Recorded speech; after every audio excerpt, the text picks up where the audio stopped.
Hello everybody, I'm Solanima. And my name is Zathos, and Corey, it is hot.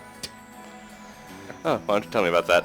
Alright, so today down here in southern Utah, it was about 108 degrees That's in fun. town, which is up where I live, it's about 98. So, 10 degrees difference, that totally helps. Yeah. Once you get past the 90s, like every degree feels the same. Yeah. So it's really hot up here.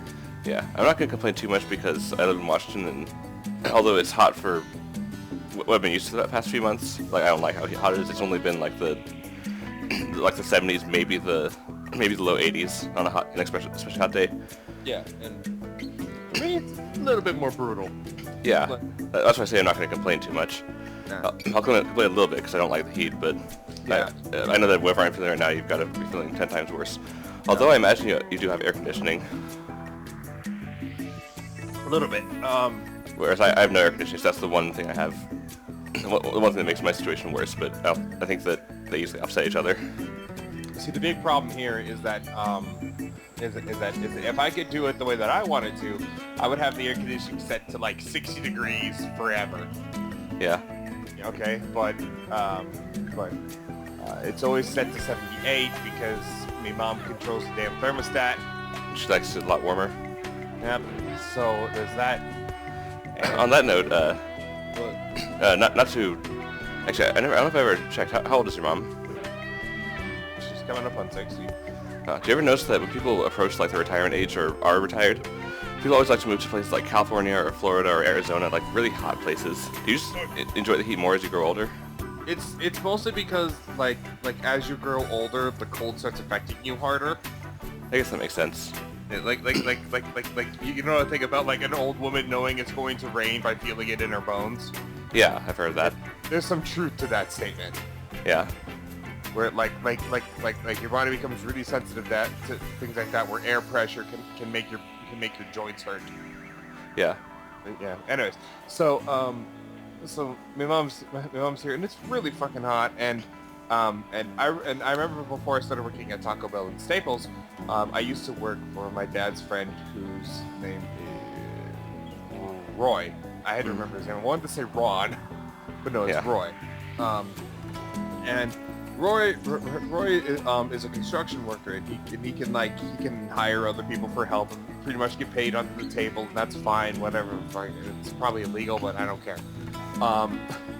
Yeah. And when I was working for him, like, I really didn't mind working for him most of the time. It's just that when the summer hits, we're working in a house that has absolutely no means of heat control. That's the worst. Okay, and like it's just so hot. Yeah. It's just so incredibly hot, and it's ridiculous. The thing is, on the whole debate of whether which is better, hot or cold, like being too hot or too cold. If it's too cold, you can always put on another layer, or cover up in a blanket or something. If it's too hot, there's only so many layers you can remove. It's not always, depending on where you are, it's not always appropriate to remove those layers. And for me, I'm a heavy-set guy, so I've got a lot of fat. Yeah. So your body like retains the heat, which is good in the winter. Yeah, it's really insulating. Which is why, like every time I see like skinny people, they're just like, "Oh, look, they're so skinny." I was like, "They look cold." Yeah. But anyway, so with all that shit, it's way too hot down here. It really is. And Yeah. Just remind you of how much you want to move back up here to Washington. yeah. But you know what is nice is that the nights here are super comfortable. Yeah. Like That's how it tends to be. Like I remember, I spent most of my childhood in Washington, but I didn't move up here until I was 9. yeah. When I was younger, most of my childhood memories before Washington were in California. With like a couple of vague ones from I think Virginia, because that's where I was born. But anyway, so the only memories that I have outside of Washington, like growing up in Washington, was mostly California. And I remember even as a kid, my favorite time was always in the evening, because the sun was setting, and it'd just be like the perfect temperature. Yeah. The only thing I remember from Virginia is that every night was apparently a lightning storm. I do remember a lot of lightning storms, but I can't remember if it was Virginia or California or both. I think it's both. The main reason why is because you would have dry heat come in and make contact with humid. Yeah. With like it would be like different pressures of air pressure, and that would cause friction, which would then cause a discharge of electricity. Yeah. AKA lightning. Yeah. And let me tell you something. That is the most terrifying visual to the most boring of explanations. Yeah. like whenever someone explains lightning, it's really underwhelming. Yeah. What's your what are your thoughts on lightning? Like, we don't get a whole lot of lightning storms in Washington. I'd like to harness it. I mean, like, when there's a lightning storm going on, like, what are your thoughts? How do you feel about it? I'm fine with it. I'm just like, yeah, sure, whatever. But most of my attention is pointed towards Sam, my German Shepherd. Oh yeah. Because she's got those big German Shepherd ears, which lets her hear better. Which means that she hears the lightning. She doesn't hear the lightning. She hears the thunder, and it's not good for her. Like she is not happy. Yeah, dogs tend to be like that, but especially if they have really sharp hearing, like a German Shepherd. Quincy's a little bit 50-50 with it. If the thunderstorm's pretty far off and he's okay, he's just like, oh, that's far away. Like, I'm not in any danger. But like, if it's like above us, like we've had lightning storms right above us before, and it's beautiful. Yeah. but Quincy is not happy. He's like, make it stop, please. I'm like, I can't. Yeah. But like for me, when especially I can like look in the sky and see bolts lightning off in the distance. Yeah. As a kid, I think, I can't remember for sure, but I think as a kid, like especially really young, I was afraid of it because I've never been one for loud noises. That's one thing that scared me as a kid. It was like exceptionally loud noises. So anything like lightning or. That's kind of understandable. Yeah, like lightning, or I have this one very vague memory of. It was in one of those like one of those places like Jack E. Cheese's, or like one of those big indoor play areas that you can like crawl through and like go down slides and all that stuff. Yeah. I remember there's this one very specific vague memory I have where I was crawling through like a tube like that, and then like someone spoke on the announcer, but the speaker must have been like right next to the tube I was in or something, because it like blasted through the tubes and like terrified me. I don't remember anything else about where it was, because it wasn't Chuck E. Cheese. It was a place like it. Okay. But it's like one of those like McDonald's play area things. Yeah, I know it wasn't McDonald's, though. It was like the whole thing was. I'm not saying it was McDonald's, but I'm using it as like a visual. Yeah, like there's a place in kind of close to where we live. I think it's called like Jungle Playland. That's made for kids. It was probably something like that. But anyways, yeah. When I see lightning now, I'm cool with it as long as the power stays on. I don't like power outages. Well, yeah. And I can't play the games. You and I are gamers. Like when the power goes out, we just go, well, fuck, and then we bring up our 3DS or whatever. Yeah, bring up 3DS, or hopefully it's got charged. I think one time I remember had power outage, and I realized that my 3DS, I hadn't plugged it into charge yet. So I didn't have that even, so I'm like, I guess I'll grab a lantern and a book. See, what I do is that if there's a power outage and I don't have access to anything, I just go sleep. Yeah. Like, I just sleep out the power outage. I'm just like, fuck you. Yeah. But yeah, when I see like bolts of lightning in the sky and everything, I still get like a kind of feeling that I got as a kid, but it's less fear and more like a I get like a shot of adrenaline. I feel like kind of a thrill when I see lightning. Yeah. And it's like, that's just so cool. See, my problem is that especially when you have lightning storms really, really close to home, is that when the lightning happens, it turns night to day. Yeah. For like a very split second, just, and it's like your eyes hate you. Yeah. It's just like, ow. It's like go back inside, stop it. This is not helpful. It reminds me of when I was when I was younger. One thing that me and my siblings like to do when we were, it was like late, it was dark outside because it gets dark really early in Washington during the winter. Yep. It gets dark at like 4 in the afternoon when it gets really close to the winter solstice, or to like the first day of winter, whichever day it is. I think it's 21st, right? Sure. Yeah, I think it's just the. Anyways, we actually had a strobe light. Okay. We always have fun with those. So essentially, like, we try to play catch with the strobe light. We turn off all the lights, so nothing but the strobe light was lighting it. So it'd be, like it'd be really hard to play catch because the ball's moving at normal speed, but it looks like it's moving at a very different speed. Okay. You know what I'm talking about, the strobe light, right? Yeah, I know that feeling. Yeah. So yeah, that's been fun. Strobe lights are fun. So, you know what else is fun? What else is fun? Puppies. Puppies are great. Puppies are extremely great. So we were just talking about this actually before we started the podcast. Oh, really? You tell. I don't think I was there for that. No, I'm letting the people listening know, like all 2 people listening. All two, like while you vacuum your house. Yeah, which I think that's the best way to use a podcast is when you're doing something else. Yeah. But yeah, if you're vacuuming right now while listening to us, please leave a comment. Like once you are done, you can like sit down at your computer, look this video up, and leave a comment and say, "Hey, I was vacuuming." Just be like vacuum life, brah. Anyways, we were talking about puppies and how people need to get puppies that are, first of all, that people tend to choose dogs that people tend.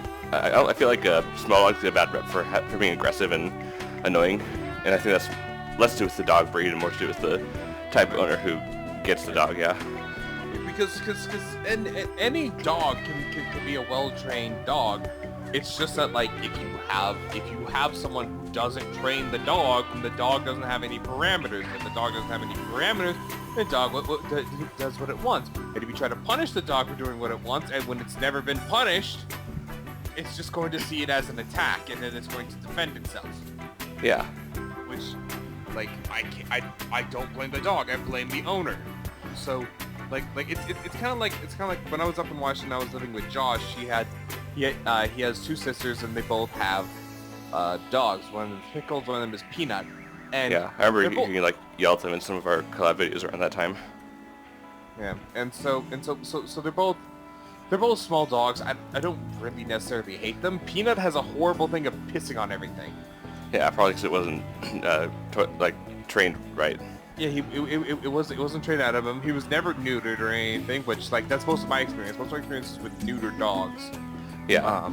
And which is a very different experience because when you take away the dog's balls, a lot of times they become much easier to handle. But they kept them because every now and then they'd have puppies. And then like other people would want the puppies, and I'm just like, please raise it better than the parrots. Yeah. But we also mentioned, like, you sent that one picture of like a German Shepherd puppy saying, if you want this but you can't handle this. Yeah. Showing the full size. If you want a puppy but you don't want like a full size dog, you really shouldn't get a puppy. Yeah. Basically, do your research and check to see like how. And don't just like go to the pound and say, oh, this dog's adorable, and then pick it up. And do some research on the breed, see if there's any little quirks to that breed, like, and see how big they grow and stuff like that. Like for instance, Quincy, he looks like about the size of a young lab. Yeah. But he's not getting any bigger. This is as big as he gets. Yeah. Which is perfectly fine. For him because he's a relatively small dog. Not like tiny like a Chihuahua, but he is a relatively small dog. A lot of people will see something like like a lab puppy and be like, oh my god, it's so cute. And then they're just like, oh god, it gets bigger. Yeah. And when a dog gets bigger, it has bigger demands. It needs a big yard. It needs a big helping of food. It needs a lot of exercise. Yeah. Especially that last one. And like this is one thing I really have to stress. Please don't ever overfeed your dog. Like you may think that you're showing the dog love by giving it food, but that doesn't work. If you overfeed the dog, you make the dog's body too heavy, which then means that it's painful for it to move around, and it hurts it. It really hurts it when it wants to go do exercise. And if you don't do exercise with it, then you are really hurting this animal. Like this is like it's animal cruelty. Yeah, like especially like my grandparents have a. My grandparents love dachshunds, so now they have a black and brown dachshund named. That's a wiener dog, right? Yeah. Okay, thank you. Yeah, named Sierra. She's adorable. She like freaks out every time I visit because I used to dog sit for them, and yeah, I have a thing with dogs. So she loves to see me. Yeah. You should hear those. Like, I don't know if you've seen it before, but I've seen her. yeah, I don't know if you've seen it when she like sees me after I've been gone for a while. She's that whole thing where she like like freaking out, like whining and stuff, and once I get up there, she's like when I scratch like right behind, like on the back of her neck is where she likes to be scratched. Yeah. She like put her head like to the ground. To present it to you. Sort of like once I start petting, and then she. Yeah. It's kind of like a.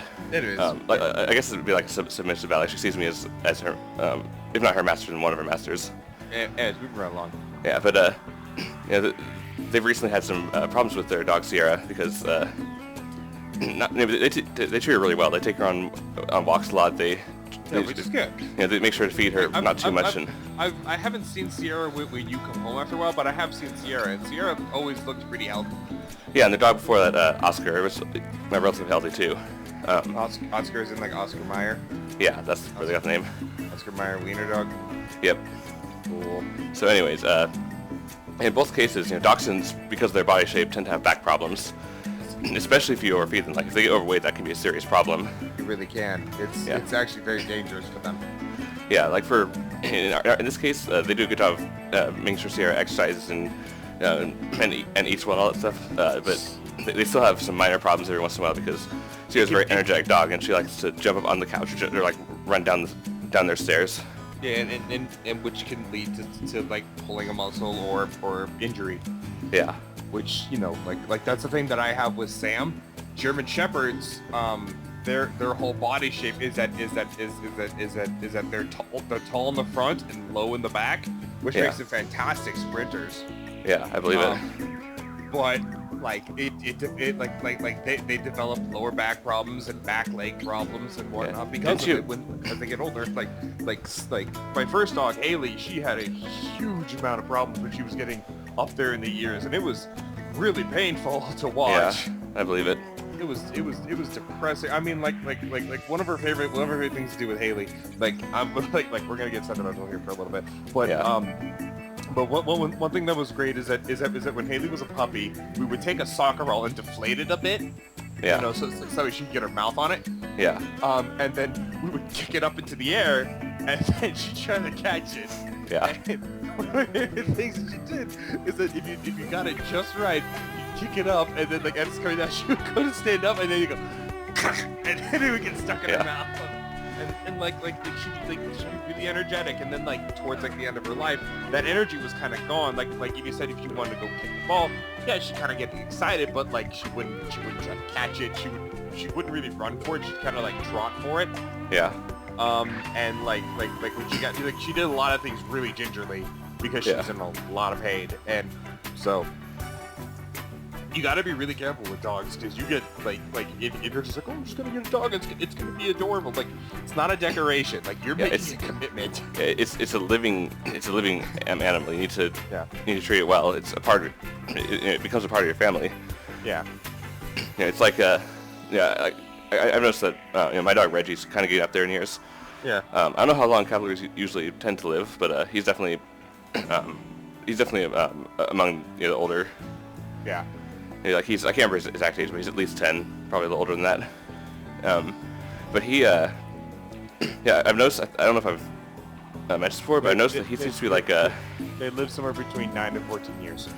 Yeah, I figured something around there. So he could live for a little while longer. He's relatively healthy for a Cavalier. How old is he? I don't remember. I know he's at least 10, but I can't remember exactly how old. Okay. But I've noticed. I think I've mentioned this before. He's like he's got the mind of a puppy, but he's in an older body. Because he still a lot of times wants to be active and energetic, and he'll show that puppy-like energy. It just doesn't last as long as it used to. He'll get super excited when I take him to go for a walk, for example, and then I'll take him down to the driveway and back, and we got a pretty big driveway, so that's a decent amount of running, especially because he likes to run almost the entire way. Yeah. But recently he, last time I took him on a walk, he ran all the way to the end of the driveway, and then on the way back up he kind of just took it out of the slower pace and was panting and stuff. Yeah. And he's sleeping a lot more. And I think that's how he's able to keep his puppy-like personality, because he sleeps more. He sleeps all the time. So he sleeps 16 hours a day. If he's not full of energy and running around the house, he's sleeping. Yeah. Which is cool. Yeah, he's a great dog. Anywho, so we're talking about dogs a lot, but yeah, so it's really hot. But back on subject of dogs, by the way, when it's like crazy hot, you got to make sure you get like when you live, like I live in the desert, and so with Quincy, my headset's falling off. So with Quincy, he has a very thick coat, especially like all the time. And you think like, oh, he'll just shed his coat off. It's not that easy. Yeah. So a lot of times we end up having to help him out. Like we have to take him down. We got to get him shaved. Oh yeah. And he doesn't have. Yeah, because what? I'm blanking on the breed name. The name of the breed. Shelties. Yeah. Yeah, Sheltie. Shelties tend to. I've seen a few Shelties. My parents actually had a Sheltie when I was like 1, which they had to give away because they were moving somewhere where they couldn't have a dog. Yeah. But it's one of those things where, like, if you Google search Sheltie, you'll see how thick their coat is. They're like mini Lassies. Yeah, it's like, especially like I've noticed that I don't know if it's just I think I've heard somewhere like especially males that have like what you call like a bib, which is like that big like plumage what's the word for it? Like just a big section of like white fur right on their chest. Yeah. And they're very fluffy dogs. Yeah. And so like in the summertime, that fur helps them trap in heat for the winter time and whatnot. But in the summertime, it doesn't help them let it go. Yeah. So we have to take him in and we get him shaved and whatnot and whatnot. We get his hair cut down, and he's super happy afterwards. Like he doesn't like it initially, but like we keep the clippers away from his head and whatnot. Like we mostly get like his neck, but we kind of let him keep the mane. And then we give him like a little foxtail for his tail. Oh yeah. You know, it's like short. It's short near the butt, and then like it kind of floofs out. Oh yeah. But like yeah, he loves it. He loves it when he gets shaved because he like all this extra weight that was on him is gone, and he's super cool now. And he's super happy, and he just runs around. Because one of his favorite things to do is that we have another dog. It's a chocolate lab. Next to us, his name is Flash.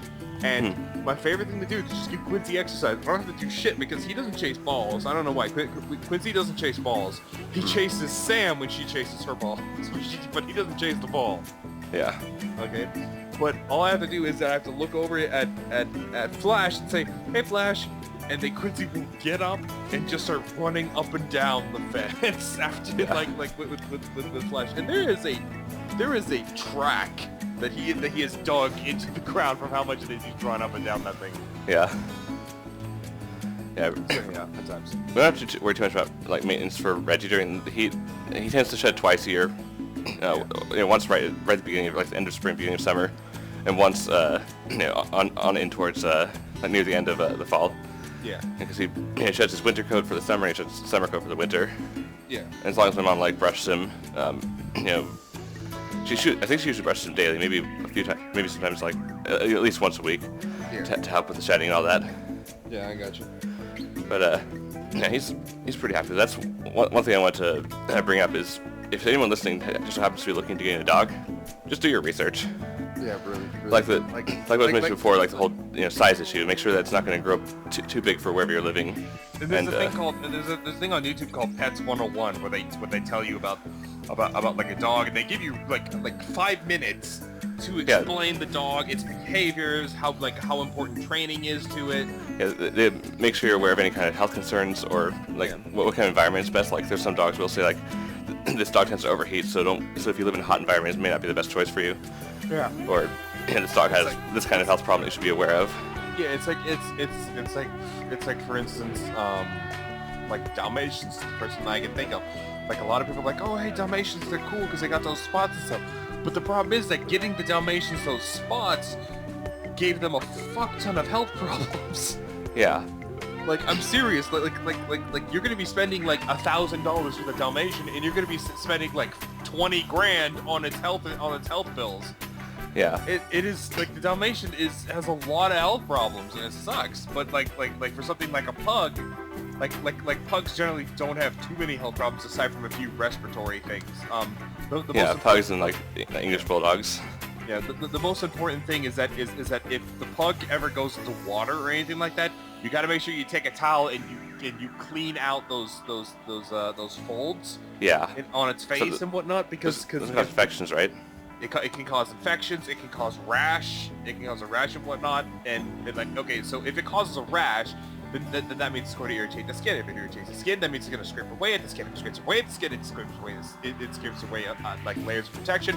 It gets bare. It gets bare tissue exposed to the outside. If that still doesn't get clean, then it's going to get infected. If it gets infected, you got to go to the vet. If you go to the vet, you're gonna have to pay the vet money. So just take a goddamn towel and just dry off your fucking dog. Yeah. Take 2 seconds. Yeah. So do your research. Watch Pets 101 or Dogs 101 or whatever. I think if I'm not mistaken, or if it hasn't changed yet, the most popular dog in Japan is the Shiba Inu. Yes. And from what I did some research on those, and those are Shiba Inus are great dogs, but they're not great dogs for first-time dog owners. Like, it's really only recommended for experienced dog owners, because Shiba Inus are really smart. Yeah, they are clever fucks. Yeah. So you really need to know what you're doing. You need to train them really well. And even when they're trained, you have to keep on your toes, because they'll constantly try to push your buttons if they know how to. Yeah. They'll constantly test your authority. You have to make sure you're there to make sure they know who's in charge. Yeah. Because that's the thing about dogs. Like, it's the dogs are always looking for, because they've got like the pack mentality. They're always looking for the alpha. And if there's no alpha, then they're going to try and take that spot themselves. Not because they want to rule over or anything, because that's the natural order. If you're not in charge, then they figure that it must fall onto them instead. Yeah. Which also, here's one more thing. If you're gonna get a rescue dog, don't ever look at the dog as a rescue. Yeah, that's one thing I was talking about the other day. Yeah, you can't coddle it because, I feel so bad for what happened to it in the past. Yeah, because the dog the dog may remember what happened to it in the past, but that doesn't mean anything to it now. Yeah, the dogs tend to live very much in the present. Yeah, the dog has recognized that it's no longer in that situation. You might do something that might instinctually make it twitch. For instance, let's say the dog got shot. Okay, let's say it got shot by accident. Okay. Yeah. When it hears loud popping noises, it might twitch. Yeah. Okay, or get a little bit sad, put its ears down and whatnot. Don't go, oh, you poor thing. No. Just stop doing it. Yeah, dogs will see that as you being nice. They'll see that as you showing weakness. Yeah. And they'll see that. They'll see like suddenly you're something that's showing weakness, which means you need to be protected, which means they need to be an alpha. Yeah. And it happens a lot, especially with I used to watch The Dog Whisperer when I didn't have anything better to do, and there are a lot of cases of like dogs showing aggression with a sick person, like someone who's bedridden or who like broke their legs, they're like in a wheelchair or something. The dogs will stay right by them, and Caesar was pointing out things like how dogs, especially the dog likes it tends to be like sit on you, like if you're at your feet, like sitting on your foot instead of right next to you. Yeah. It's like they're basically saying this that you were theirs to protect. Yeah. Not that you're like an object, but like you're under their protection, and that's why they tend to show aggression towards people who. It's like service animal dogs. Yeah. Like and what, that's why dogs are able to do that. But like it's something that's like really important. And here's something that ties in hot weather with dogs here real quick, because it's starting to heat up and whatnot and everything else. And I know that we probably have a lot of people who listen to our podcast who like to leave things in cars. Please, for the love of God, don't leave your dog in a hot car. Yeah, that is incredibly dangerous, especially in hot climates. It's the same thing. Like you wouldn't leave a baby in a hot car, and you're like, well, the windows are cracked. Yeah. And I'm sorry, you just reminded me of I've recently been rewatching The Guild. Okay. And there's a point where I think it's like season 3 where they're waiting in line at the game store to get the expansion for the game, and like Claire mentions that it's something like that, and Claire mentions that she left her kids in the car, and then Felicia's character Codex is like, you left them in the car, and she's like, what? I cracked the windows. We see, but that was because it was a comedy. But yeah, it was a comedy. Like straight up, like I know what you guys are thinking. Like I can understand. Like I'm in a rush. I need to do this. I'll be in and out right quick. Don't. Okay, just leave your dogs at home or make 2 trips. Straight up, it is not worth killing your dog. Yeah, it's like, I've seen a lot of times people when they go shopping at Safeway or something when I used to work there. Sometimes they'd have their dog on leash and they'd at the very least they'd bring their dog into the shade and tie their leash somewhere where it could get some where it could be cooled. Yeah. But I saw a video online of this group of people who found this dog left in a hot car in the middle of a really sunny parking lot. Yeah. And it was in the backseat, laying underneath the backseat, panting heavily. And people end up doing what they could to help the dog. They actually broke the windows of the car to get the dog and sprinkling water on it and stuff to I think it ended up saving the dog, but that dog was clearly not in good shape.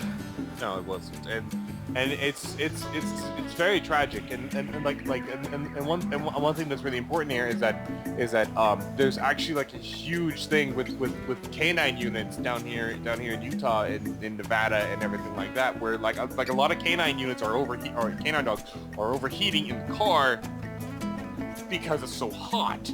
And it's terrible because the canine dogs go with the cops everywhere they have to go. And if the canine units are overheating, then the cop isn't in very much of a better situation. Yeah, considering the uniforms and all the equipment they have to wear on them. Yeah, and especially the cop uniforms are dark blue, or black or something like that. It's hot. It's super hot, and it's just it really sucks. Yeah. Which as a side note, if I ever end up becoming a police officer for whatever reason, I'm not going down that career path, but I will taunt you for a good 6 months. Why? I don't know, because I can. And what's to taunt about being a police officer? I don't know, I'm just going to taunt you. Okay. Anyways, like I said, if I ever worked to be a police officer, I want to have a canine. I want to be a part of the canine. Yeah, I want to have a dog with me wherever I go. Yeah, well, sure. But that'd be the best. Having a job where you can take your dog everywhere you go. The dog's actually involved in your job. Yeah, but it seems great and whatnot, but you have to remember that every time you get called, your dog is in danger. Your dog might sniff something it really shouldn't sniff. It might end up sniffing up poison and then getting sick, or your dog is essentially the canary in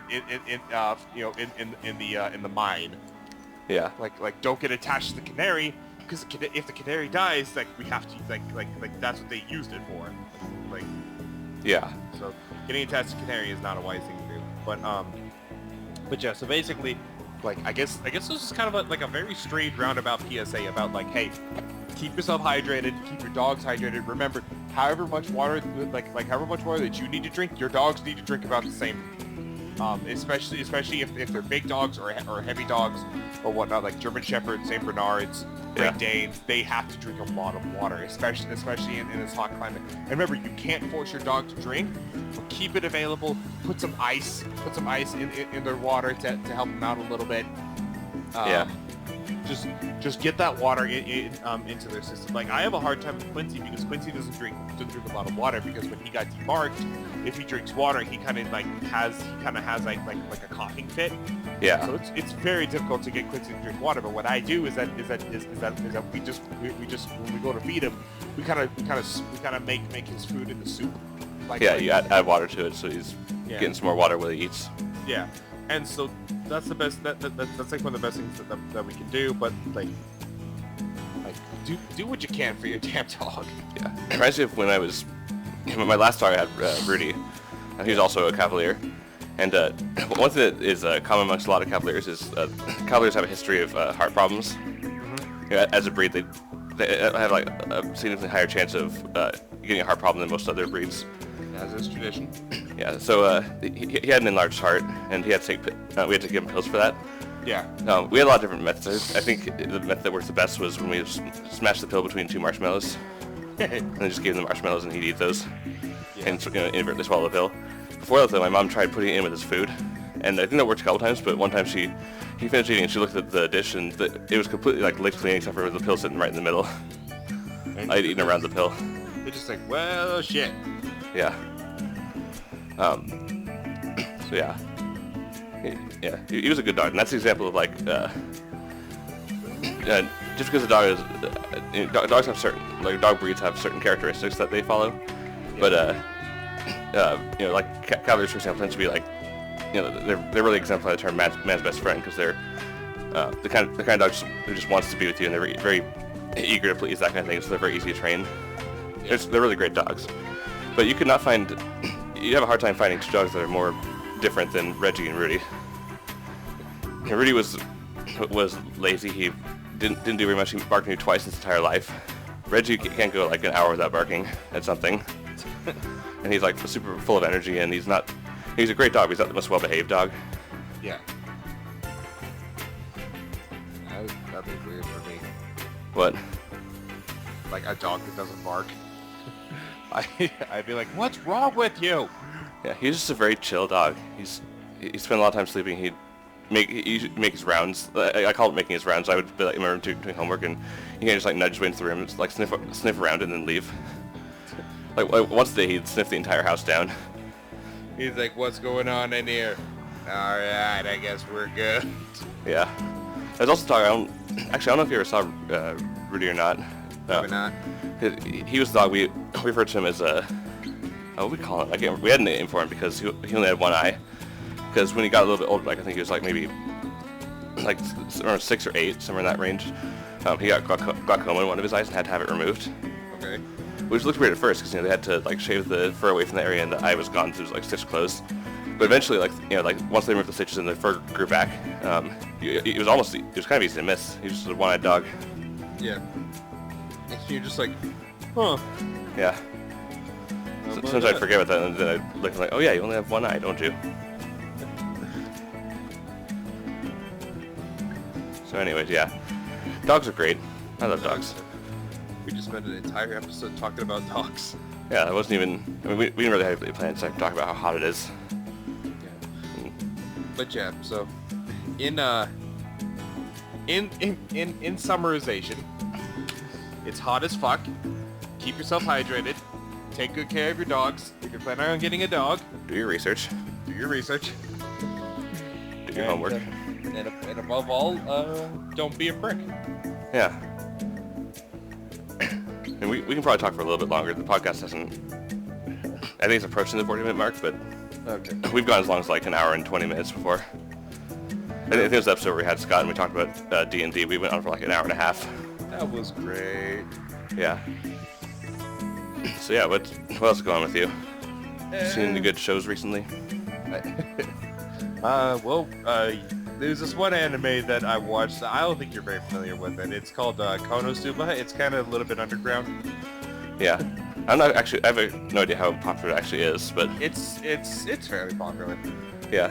That's really... If you're looking for a fun anime, you don't mind a little bit of fan service, especially in that one episode. And a lot of jokes like oriented around that fan service. Yeah. Basically, it's...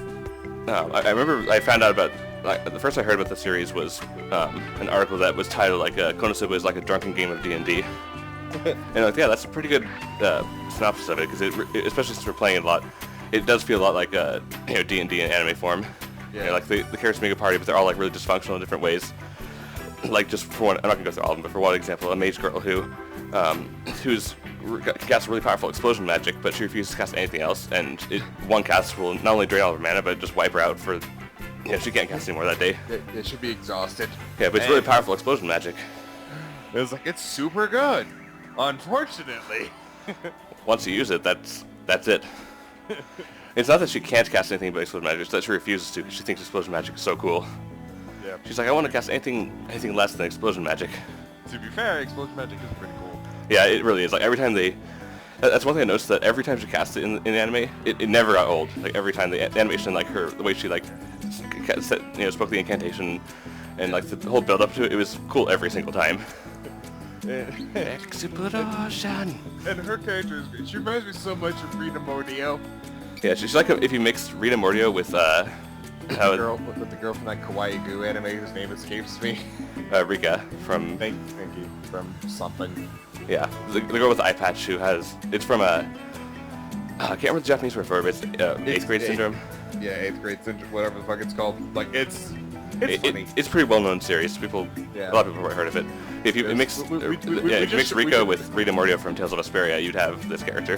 Yeah, we pretty much just changed it to the kawaii new anime, Yeah. which is what we call it. Well, that's what you call it, and then... Yep, Corey started calling it first, and then we were just like, well, I guess we may as well go do with what this Corey says, because, That's exactly the opposite of what happened, actually. Anyways, but yeah, it's a great thing. It makes me laugh. I remember when we finished the episode, it was only like 10 episodes long, which is kind of usual, because usually like 12 or 13 for a half season.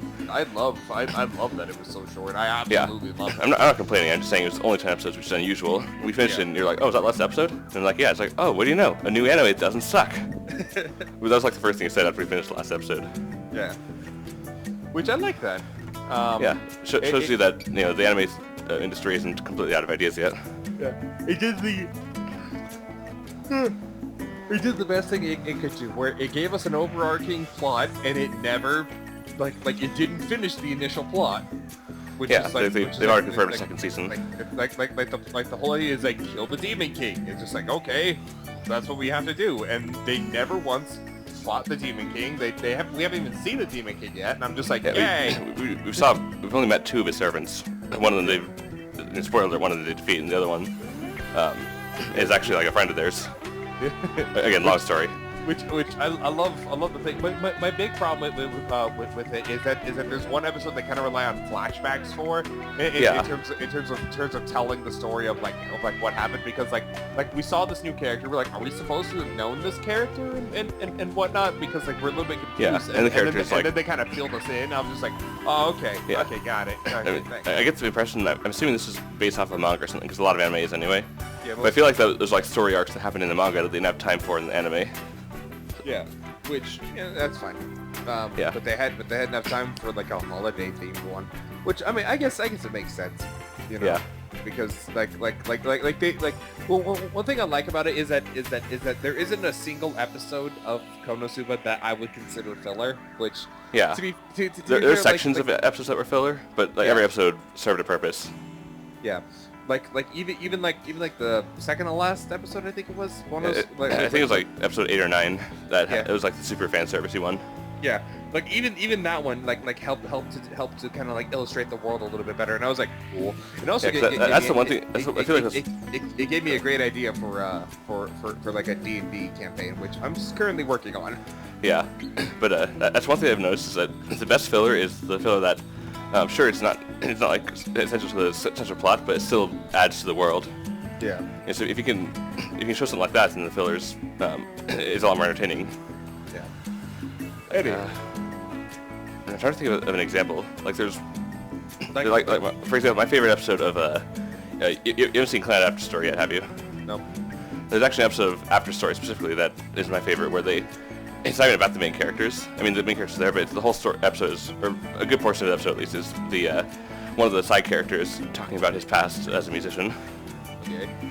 And like how he goes the whole stage, like he gained a lot of fame initially, and then he met some people who in like a hospital who had really been, like his music had helped them get through it. So then he also had all this pressure, like he was afraid he needed to perform better than before, and kind of your typical story of like a lot of rock musicians who like they start trying too hard, and then their brain starts going down. They start turning to drugs, and things just keep getting worse. And it was a really interesting episode. Fun times. But it wasn't really important to the main characters. It was just this like, hey, here's this side character and what happened to them in the past, because they had hinted at the fact that he was a musician in the past. They hadn't really gone into depth. Anyway, so it is kind of nice that there is some pretty fun anime out there. It kind of reminds us it kind of reminds of when we watched that anime about like picking up girls in dungeons. Oh yeah. The translation for the title, it's a very long title. The translation was like, is it wrong to pick up girls in a dungeon? Yeah. Which I love that. Like I did like it because like they just took what they had and just ran with it, and I was just like, go for it, and they were having fun with it and whatnot. I noticed in both that and Konosuba you did not like the female lead in either one. I mean, for different reasons, but I have a bit of a problem with women who are cunts. Believe it or not. Yeah. Anyway. Like people who are just rude and mean for no real good discernible reason. What? I kidnapped you. Oh, big deal. Yeah. Anyways. Yeah, I'm I mean, a good person. Anyway, yeah. but yeah, so Konosuba's great. I mean, aside from watching that with you, oh, and the best part about it is that we just jumped into that bitch. yeah, it was pretty fun. Like, I'd heard of it before. That I don't like jumping into something I've never heard of before. But if I like to have at least some familiarity before I jump into an anime. But I don't need. I don't like doing that. Yeah, like, I don't need to research and like see like, oh, this person, these sites give it these scores. I don't need to like what the critics think of it. I just like to have at least heard of it, and if it piques my interest, I'm like, oh, I should watch it later. And then if you, like a month later, like, hey, we should totally watch the series. I'm like, what is it? It's like this. It's like, oh, I've heard of that. Let's go ahead and watch it. Yeah. But like Corey tried doing it my way, where like we just jumped into an anime, and and it turned out to be an anime I didn't really care for. But like, yeah, I was very 50-50 on it. We're probably not watch the first episode. We're probably not going to watch another. Like I wouldn't mind it watching more, but I also didn't really care for it too much. Like you can watch another episode if you want to, but like my big problem is that I am not a fan of the giant mech genre at all. I find it to be extremely stupid. Yeah. It's just like a really big turnoff for me in terms of my interest in the anime. So few. You said before it's because so few of them do it right. Yeah, so few.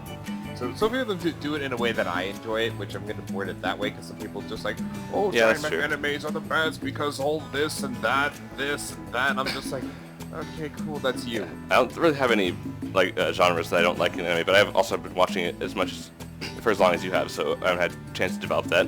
Yeah, giant.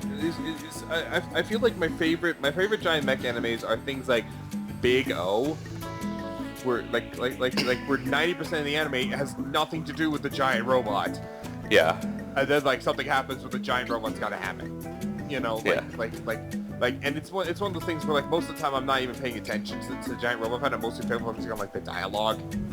But but it's really interesting. I think the first I guess you technically call it a mech anime that I saw was Gun Sword. Have you heard of that one? No, I don't remember. Describe it to me. The main character had one thing I remember about the main character is that whenever he went to go sit down and eat, he'd ask for all their condiments and just like dump all of them on his food. Oh yeah, you told me about that. And condiments, which one? All of them.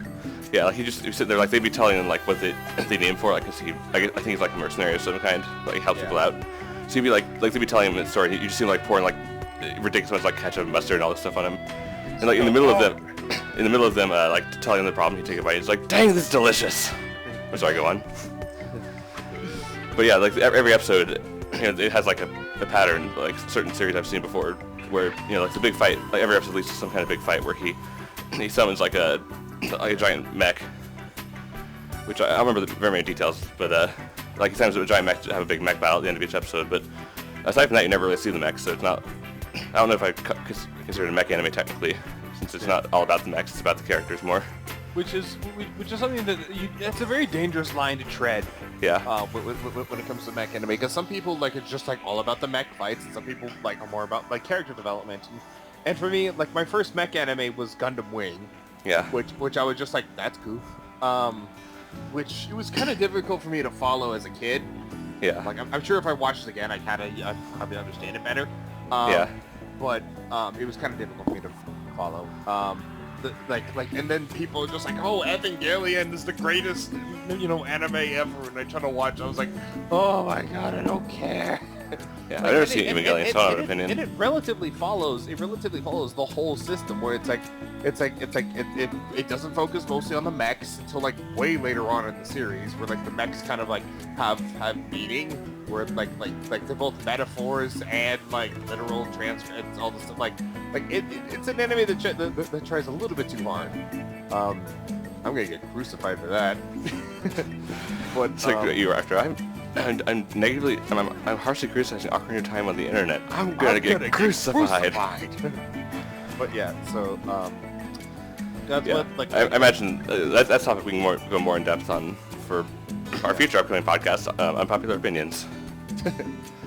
But our biggest thing, my biggest thing is that it's gotta walk like a very specific line, like if you have 2D characters and then you have mechs. I really won't care too much for the 2D characters because you're focusing too much on the mechs. Yeah. You know, and then if you have really great 3D characters, the mechs are more of like an annoyance for the episode. Like if I'd be watching it like on Blu-ray or whatever the fuck, you know, like I'd be watching it, I was like, great, they're talking. Oh, mechs, hold on, fast forward. Okay, Yeah. back to talking.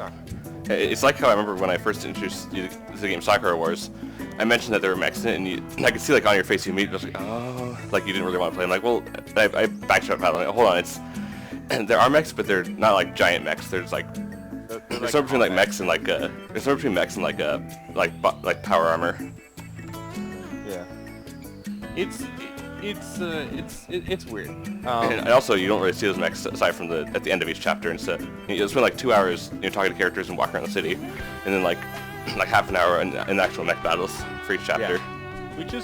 Which I like that. Like if it's not a giant mech and instead it's like a battle suit or something like that, kind of like how it was in like Code Geass, or there's another one I'm thinking of that I can't remember. Yeah. But like if it's something like that, it's a little bit more like understandable because it's like more nimble and quick moving. But it's like a giant mech just stomping through the goddamn city. I'm just like, this seems like a very terrible place for you to have this fight. There's going to be a fuck ton of collateral damage. What's the idea of like a single giant mech like attacking, let's say, with the intent to destroy that city, and like everyone else like it's just like one giant mech that's the big threat, and everyone's trying to fight it with like either smaller mechs or with like some other form of weaponry. I don't know. It depends on how it's done, because you can do that poorly and you can do that well. So, you know, all that good stuff. Yeah. Anyways, I think that's enough talking right now. Yeah, we've got a good length. I think we're approaching about the hour mark. We're not quite there yet, but. Quincy's all sleepy. Yeah. So I need to wake him up. Of course you do. Quincy goes to sleep, and that means that he gets way too much sleep. And I only got 3 hours of sleep, so therefore he must as well. Yeah, I hope you get more sleep soon, because you mentioned before that at certain points, if you don't get to sleep before a certain time, then the heat will keep you awake. Yeah, the heat hits hard. Yeah. It's really not good because like I have 3 fans going in my room. Yeah. I've got one that's in an elevated position that's moving the air around on the top. I've got one in the lower position that's moving the air around at the bottom, and I got one in my window that at night pulls in the cool air, and during the day sucks out the hot air. Yeah. So yay, that's my situation. Yeah, I don't have quite as many fans, but it's also not quite so hot. All right, so that's gonna end our thing, I guess. Yeah. Thanks for tuning in if you're still here. Yay. Tune in next month. I don't know what we're going to be talking about. I don't know, probably we'll be here. Something will come up. Yeah, we always figure something out. Alright, well. Bye. See you next time.